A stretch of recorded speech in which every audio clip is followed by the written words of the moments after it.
Assalamualaikum warahmatullahi wabarakatuh. Perkenalkan nama saya Anissa Putri dari Prodi Etika Kesehatan Poltekkes Kemenkes Bengkulu kelas 2B.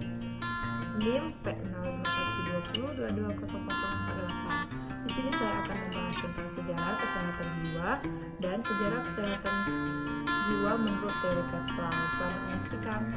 Sebelum kita mengetahui sejarah kesehatan jiwa, kita harus mengetahui apakah itu arti dari kesehatan jiwa. Kesehatan jiwa adalah suatu keadaan atau kondisi batin seseorang manusia yang tentram dan tenang. Situasi ideal tersebut memungkinkan setiap manusia untuk menikmati dan menjalani kehidupan sehari-hari, termasuk untuk menghargai orang lain yang berada di lingkungannya, sehingga dapat terjadi interaksi antar manusia dan juga ideal yang saling timbal balik. Selain itu, menurut Kementerian Kesehatan Republik Indonesia, kesehatan jiwa adalah sebagai cara yang dapat digunakan manusia untuk menghadapi berbagai tantangan hidup. Hal ini juga meliputi berhubungan positif dengan orang lain di sekitarnya. Selanjutnya, sejarah kesehatan jiwa di dunia sebenarnya dimulai tak kalah zaman prasejarah. Meski zaman prasejarah minim bukti tertulis, namun beberapa ahli menyimpulkan jika gangguan kesehatan mental telah ada sejak manusia belum mengenal logika dan bahkan belum mengenal agama. Sejarah kesehatan jiwa zaman purba dimulai pada zaman prasejarah, saat manusia masih belum mengenal budaya modern dan minim logika. Zaman purba menjadi titik awal kesehatan jiwa manusia yang mulai mendapatkan perhatian. Penderitanya dianggap sebagai manusia yang sedang mengalami gangguan supranatural, seperti kutukan, pengaruh roh jahat, hingga guna-guna dari manusia lainnya. Penanganan tak lain juga dilakukan dengan metode serupa. Jika penderita tak mampu keluar dari gangguan tersebut, ia akan dibunuh dan dibiarkan, sehingga lambat laun penderita akan meninggal dunia.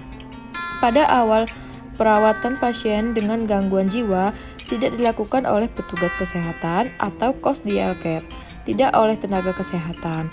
Perawatan bersifat isolasi dan penjagaan. Mereka ditempatkan dalam suatu tempat khusus yang kemudian berkembang menjadi primary consistent of custodial care.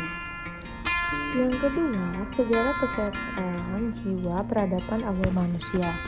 Zaman semakin berkembang, begitu pula peradaban manusia saat memasuki 5000 sebelum Masehi sehingga 500 Masehi. Meski penderita masih terkadang dianggap memiliki gangguan supranatural, namun mulai bermunculan berbagai teknik penyembuhan. Hal itu yakni seperti pengobatan dari tukang sihir, munculnya upacara dan persembahan.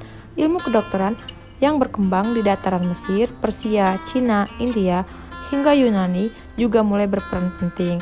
Hippocrates pada awal 460 sebelum Masehi menjelaskan gangguan jiwa tak lain berasal dari sebab natural. Hal ini menyebabkan penderitanya harus menjalani serangkaian kegiatan seperti diet, mandi, dan sebagainya. Galenus, yang juga merupakan seorang ilmuwan, mulai meyakini jika gangguan tersebut dapat diakibatkan dari emosi manusia, sehingga timbulnya berbagai macam gangguan jiwa. Ketiga, sejarah kesehatan jiwa abad pertengahan. Namun, perkembangan kesehatan jiwa pada abad pertengahan justru mengalami kemunduran bersamaan dengan ilmu pengetahuan lainnya.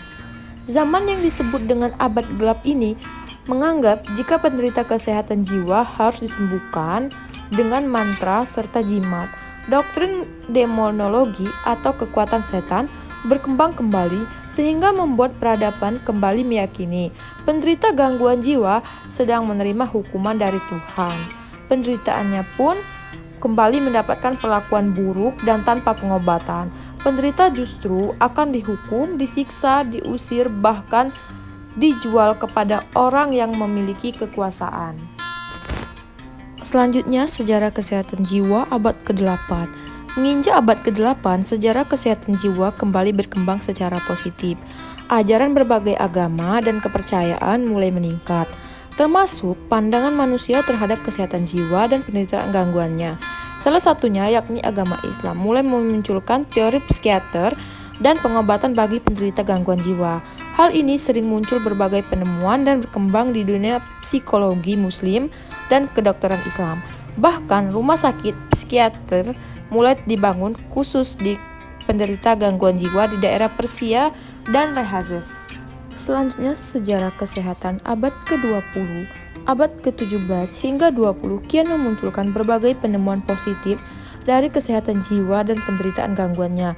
Semula, gangguan jiwa dipandang dari sudut demonologis, kini berubah dengan pendekatan ilmiah di mana menganggapnya sebagai penyakit. Hal ini didukung oleh berbagai gerakan para ilmuwan yang melawan terhadap pemasungan pada korban gangguan jiwa. Sebut saja seperti Perancis yang mau melopori pendekatan humanis, Inggris yang mendirikan York Retreat, serta Amerika Serikat yang mendirikan rumah sakit mental modern. Perhatian terhadap penderitaan gangguan jiwa kian meningkat seiring bermunculan berbagai gerakan. National Committee for Mental Hygiene memicu berbagai riset di bidang psikologi dan mulai melopori pendekatan psikiater, hingga dunia pun akhirnya sepakat untuk mendirikan World Federation for Mental Health atau WFMH pada tahun 1948 setelah dirumuskannya Undang-Undang Kesehatan Mental Nasional oleh Kongres Amerika Serikat. Selanjutnya kita masuk ke sejarah teori keperawatan menurut teori Peplau. Teori Peplau tahun 1909 sampai dengan 1999. Teori ini pertama kali dibuat tahun 1952 dalam bukunya yang berjudul Interpersonal Relation in Nursing. Teori ini dipengaruhi oleh Sullivan. Peplau adalah perawat pertama yang mengidentifikasi tentang keperawatan jiwa sebagai elemen penting dan area fokus dalam keperawatan. Peplau juga merupakan perawat pertama yang menjelaskan hubungan perawat-pasien sebagai fondasi praktik keperawatan. Peplau melihat keperawatan sebagai desain instrumen edukatif untuk membantu individu dan kelompok komunitas yang dapat mengembangkan kapasitas mereka untuk lebih produktif dalam kehidupannya. Peplau percaya bahwa penyakit itu adalah untuk dipelajari untuk pertumbuhan personal dan untuk meningkatkan strategi coping. Dalam hal ini, perawat jiwa berperan dalam peran yang baik, yang unik untuk memfasilitasi pertumbuhan personal. Peplau mengidentifikasi tahap-tahap hubungan pasien dan perawat dan juga menggunakan teknik untuk membantu mahasiswa keperawatan dalam komunikasi dan kemampuan melakukan hubungan dengan pasien. Kemampuan perawat jiwa termasuk observasi, interpretasi, dan intervensi. Peplau percaya bahwa ini merupakan hal yang penting untuk perawat mengobservasikan kebiasaan pasien dan perawat itu sendiri. Kepekaan perawat pada dirinya sendiri itu penting untuk menjaga hubungan dengan pasien, baik itu secara sosial dan hubungan di luar personal. Implikasi teori Peplau pada keperawatan jiwa. Teori Peplau digunakan dalam keperawatan jiwa. Teori ini adalah aplikasi dari teori Sullivan tentang praktik keperawatan tentang kecemasan. Peplau memberikan intervensi untuk mengurangi kecemasan dengan tujuan meningkatkan kemampuan pasien untuk berpikir dan lebih meningkatkan tingkat kepuasan pada diri mereka.